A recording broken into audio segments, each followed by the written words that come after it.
প্রাথমিকে আবারও নতুন মূল্যায়ন পদ্ধতি। শিক্ষাক্রমে বারবার এমন পরিবর্তনের ফলে জনমনে অস্থিরতার আশঙ্কা। এ বিষয়ে বিস্তারিত তথ্য জানাবো আমাদের আজকের ভিডিওতে।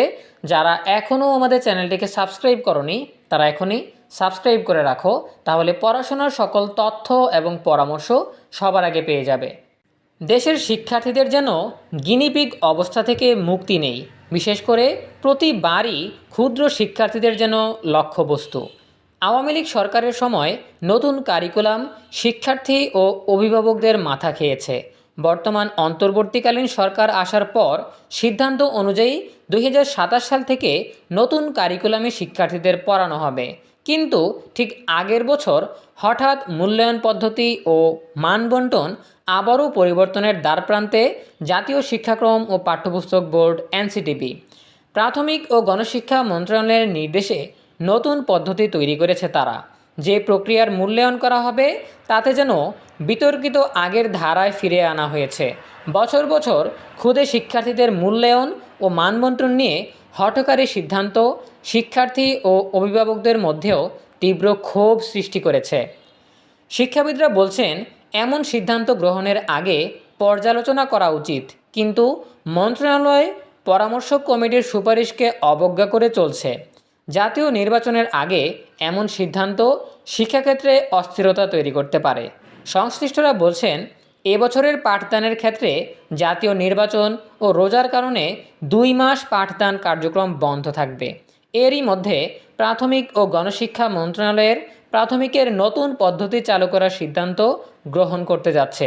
নতুন এই মূল্যায়ন পদ্ধতি মাত্র 10 মাসের জন্য চালু থাকবে, কারণ 2027 সালে প্রাথমিকের নতুন কারিকুলাম ও মূল্যায়ন চালু হবে। তাই 2026 সালের এই মূল্যায়ন চালু করার সিদ্ধান্ত কার স্বার্থে তা নিয়েও প্রশ্ন উঠেছে। তাদের ধারণা, এতে প্রাথমিকের কোটি শিক্ষার্থী ক্ষতিগ্রস্ত হতে পারে। শিক্ষক প্রশিক্ষণে কোটি কোটি টাকারও অপচয় হবে। এনসিটিবি সূত্র বলছে, মন্ত্রণালয় এনসিটিবির মাধ্যমে মূল্যায়ন নির্দেশিকা প্রণয়নের কাজ সম্পন্ন করে ফেলেছে। নতুন এই পদ্ধতিতে দেখা যায়, প্রথম ও দ্বিতীয় শ্রেণীতে আগে শ্রেণী কার্যক্রম থাকলেও 2026 সালে সামষ্টিক মূল্যায়ন বা লিখিত পরীক্ষা যুক্ত করা হয়েছে। তৃতীয়, চতুর্থ ও পঞ্চম শ্রেণীতে শ্রেণী মূল্যায়ন ও সামষ্টিক মূল্যায়নের সঙ্গে নতুন করে ব্যবহারিক ও মৌখিক পরীক্ষা যুক্ত করা হয়েছে। নতুন এই মূল্যায়ন প্রস্তাবনা বাস্তবায়ন করতে শিক্ষকদের ব্যাপক প্রশিক্ষণের ব্যবস্থা করতে হবে। এজন্য 4 মাস পর্যন্ত সময় প্রয়োজন হবে। আর জাতীয় নির্বাচন ও রোজার জন্য 2 মাস শিক্ষা কার্যক্রম বন্ধ থাকবে। এতে ব্যাপক হারে পাঠদান ব্যাহতের শঙ্কা তৈরি হয়েছে। এরপরও মন্ত্রণালয়ের সুপারিশে এনসিটিবি এটি বাস্তবায়নের কাজ এগিয়ে নিয়েছে। নতুন মূল্যায়নের খসড়া তালিকা ঘেঁটে দেখা যায়, প্রান্তিক মূল্যায়নকে 2 ধাপে ধারাবাহিক ও সামষ্টিক মূল্যায়ন করার বিষয়ে এতে বলা হয়েছে। ধারাবাহিক মূল্যায়নে পাঠ্যপুস্তকের কাজ সম্পন্ন, শ্রেণী কাজে সক্রিয়তা, ভাষা ও বিষয়বস্তুর দক্ষতা এবং ক্লাস টেস্ট করা হবে। সামষ্টিক মূল্যায়নে লিখিত ও ব্যবহারিক পরীক্ষা রাখা হয়েছে। এতে প্রথম ও দ্বিতীয় শ্রেণীতে 50% ধারাবাহিক মূল্যায়ন ও 50% সামষ্টিক মূল্যায়ন করা হবে।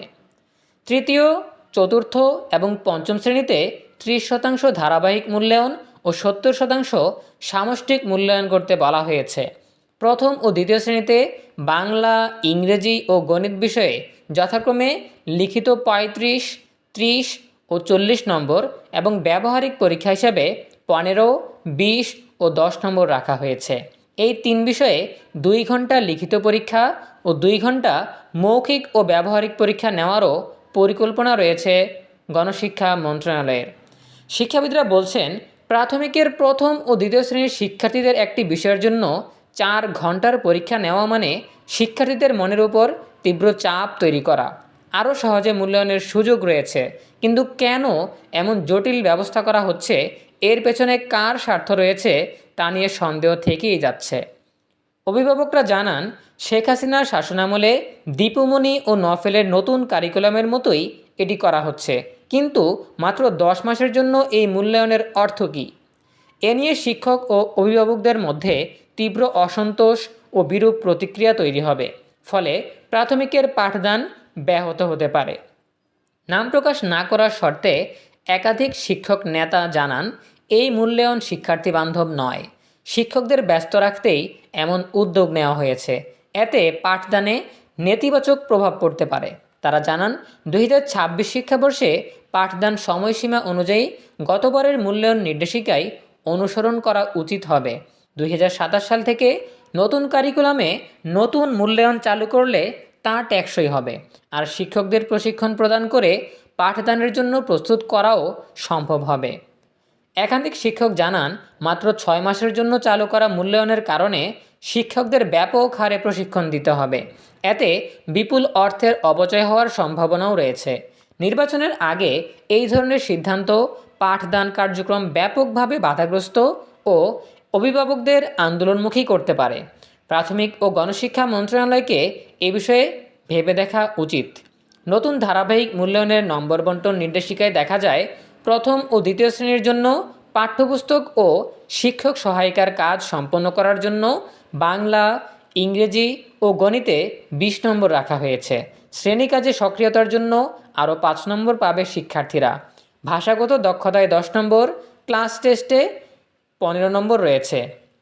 বাদ হওয়া নতুন কারিকুলামের মতো মূল্যায়নের তথ্য সংরক্ষণ, শিখন অগ্রগতির প্রতিবেদন, পরবর্তী শ্রেণীতে উত্তীর্ণ হতে হলে অন্তত 40 পয়েন্ট অর্জন করার কথাও বলা হয়েছে। ব্র্যাক বিশ্ববিদ্যালয়ের ইমেরিটাস অধ্যাপক এবং প্রাথমিক ও মাধ্যমিক শিক্ষার মান উন্নয়ন কমিটির প্রধান মঞ্জুর আহমেদ বলেন, এই ধরনের বড় পরিবর্তনের জন্য অবশ্যই সংশ্লিষ্ট সকলের সঙ্গে আলোচনা করা উচিত, কিন্তু তারা কারো সঙ্গে আলোচনা করেছে কি না তা আমার জানা নেই। আমরা প্রাথমিক শিক্ষার মান উন্নয়নে কয়েকশো পাতার প্রতিবেদন জমা দিয়েছি, অসংখ্য সুপারিশ করেছি, কিন্তু মন্ত্রণালয় তা আমলে নেয়নি, বরং তারা তাদের সুবিধামতো পরিবর্তন করে। প্রিয় শিক্ষার্থীরা, এই ছিল প্রাথমিকের নতুন মূল্যায়ন পদ্ধতি নিয়ে আমাদের হাতে থাকা সর্বশেষ তথ্য। এ বিষয়ে তোমাদের যে কোনো প্রশ্ন কিংবা মতামত জানাতে পারো কমেন্টে। দেখা হবে পরবর্তী আপডেট নিয়ে নতুন কোনো ভিডিওতে।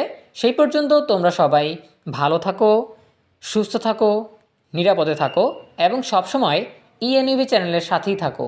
তোমাদের সকলের জন্য রইল অনেক অনেক শুভকামনা। ধন্যবাদ সবাইকে।